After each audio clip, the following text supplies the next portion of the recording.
Well, to cut to the chase, the Beatles' I Want to Hold Your Hand is at number one on WSGN's playlist the week of February the 20th, 1964. I Want to Hold Your Hand when it was, well, here's the deal. Before it came out in the fall of 1963 in England, there were already 1 million, over 1 million advanced orders for I Want to Hold Your Hand. And when that song was put out as a single, it could have gone to number one in England, but it was blocked from the top position by another million seller by the Beatles, She Loves You, Yeah, Yeah, Yeah.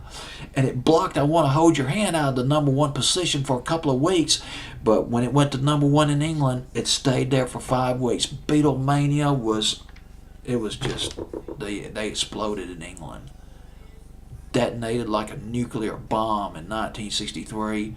The same thing would happen here in America, a much bigger market, in 1964. The song was written in Jane Asher's house. Jane Asher, the lovely Jane Asher, Paul McCartney's girlfriend. She was also an actress.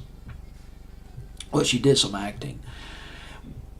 At the basement of her house. This was at her parents' house.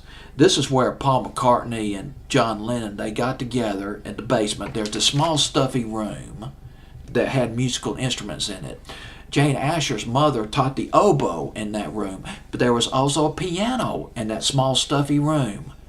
And at that piano, in that little room, that's where this million seller was composed by Paul McCartney and John Lennon. Number one on WSGN in Birmingham the week of February the 20th, 1964. I Want to Hold Your Hand by the Beatles.